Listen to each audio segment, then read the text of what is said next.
Hi guys, Heather here, Mile 27 Realty, and we have little Tejana, a little rescue doggy. Say hi, Tejana. We can barely see her. Oh.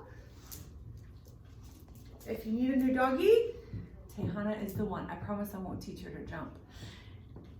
Welcome to 100 Short Stories from 10,000 Long Hours in Real Estate. Today is a rental property investor edition.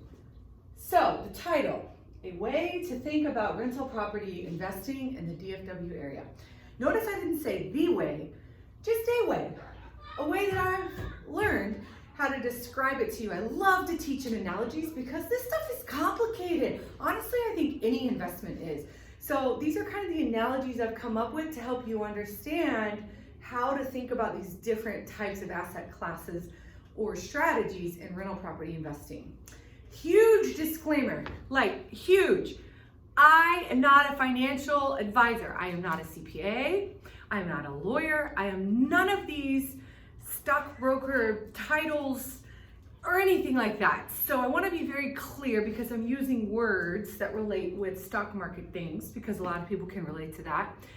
But I am none of those people that can advise you on that stuff. I'm just using this as an analogy. I am a girl who learned a bunch of things the hard way in rental property investing, and I like to teach an easier way to those of you who would like to learn. Take what you like and leave the rest. This is just my opinion. Okay, got that out of the way? Here we go. So you can think about the blue chip stocks as like single family homes with 2-car attached garages and 6-foot minimum privacy fences. Okay, so there's one way to think about that. There's a few more criteria connected with the single family home, but that is your slow and steady wins the race asset, in my opinion.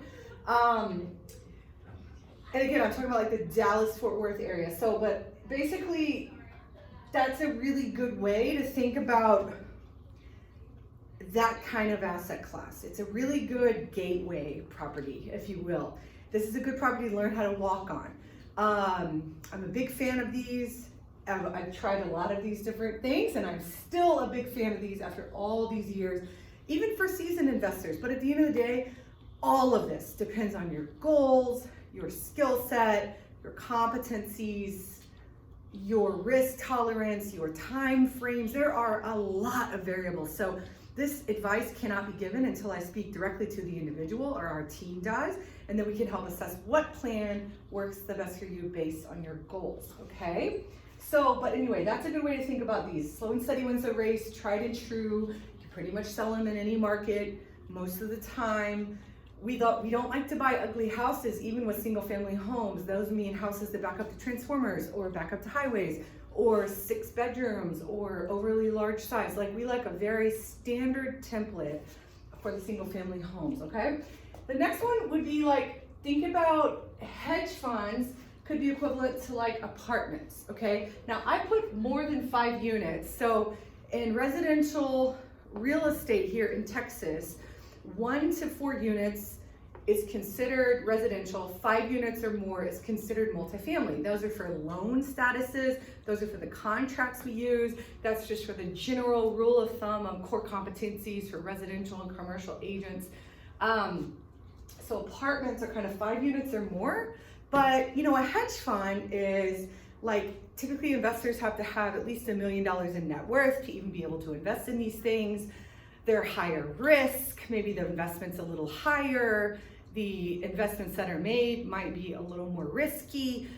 It's a world that not the entire population understands, maybe like a smaller section of the population. And it's definitely not a level 1 first investment in real estate asset, in my opinion. I have so many people that want to start with apartments, and I'm like, whoa, have you ever even bought your own home that you've lived in? And they're like, well, no, I'm renting this, you know, and I'm like, well, no, we can't hop into a 15-unit apartment complex in a city you've never even been to when you never bought anything else. Like, slow down. The financing's different, the property management's different, the terminology's different, the expectations are different, the cash flow is different. The amount of money that you need to have on hand for when things go wrong is different. There's a lot of different things. So slow down. walk before you run. This is a tool that can be used intertwining with any of these possibilities, but it depends on your goals. Okay, next one, mutual funds. A good way to think about those, like, well, actually this is actually a strategy. So I think about mutual funds, I think about like the Vanguard index funds.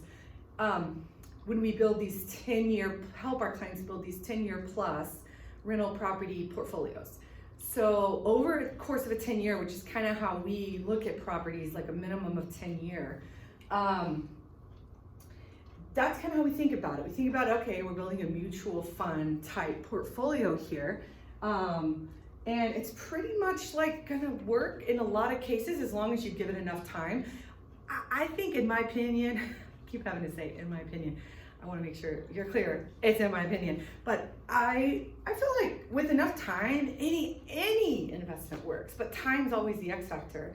Time's always the element that people want to put a heavy weight on, but it's a lot of the times we don't have control of it. So I've always kind of come from the idea like, hey, probably anything's gonna work as long as I'm flexible on my time frame.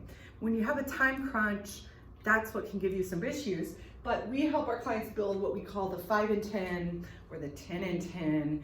And it's kind of a ramp up acquisition. If you're doing the 10 and 10, it's ramp up acquisition, 10 properties in 10 years, and then pay those off the second 10 years. So creates like a 20-year horizon, and it's kind of retirement money. It works really well for any clients that were working in their 30s or their 40s.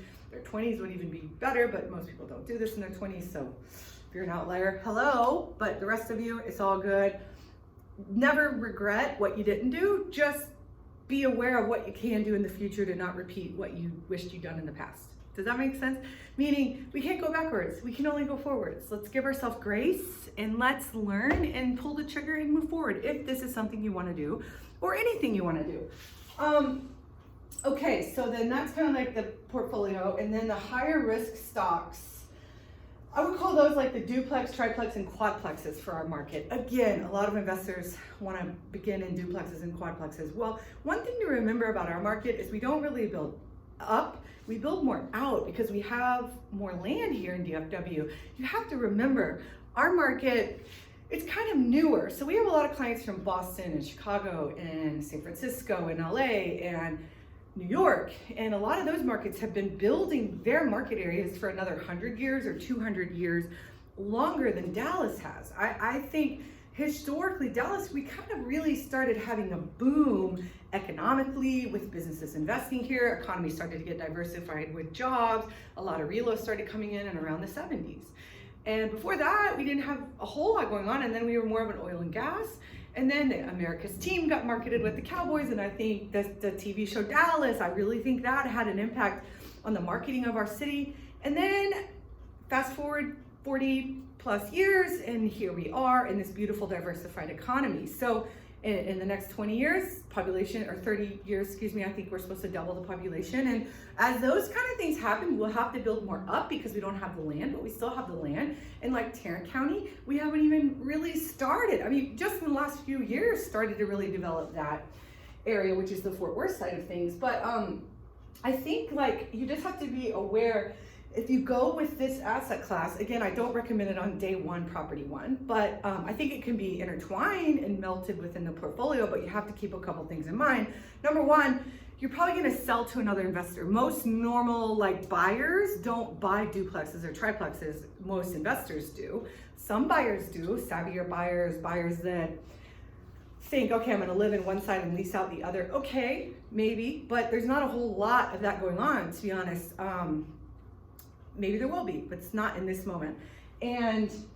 But you can't always sell those. Like if you had to sell in a down market, those would be a little harder to sell than like a single family home, non-ugly house. Okay, so just keep that in mind. You need a little more flexibility. You're also gonna need more funds with this as well, with this strategy. And you could get a higher return, but you could take a higher loss. You gotta be prepared for that. That is the risk. The next one is what I call kind of an equity play. So if you were to buy condos, so condos can be a good thing. My very first property was a condo. I lived in it and then I turned it into a rental, and right now I'm selling it 13 years later. But honestly, I've been taking a negative cash flow on that property, which is kind of like my rule number one, never take negative cash flow. But hey, that's what I teach to my clients. I'm the one that has my own portfolio that gets neglected sometimes because I'm very busy helping my clients build theirs. But honestly, I just feel I was waiting for the equity to increase, and that's why I took a negative cash flow, which again, fundamentally, I don't believe in teaching people today in 2019, 2020. But when I was 26 and it was my first asset, I didn't know this was gonna be the story. I bought it to live in it and I turned it into a rental. But I made another vlog on that telling you the story of why I did that, because I lost half the value in the recession and I had to wait for that to play out. However, whatever, I'm selling it.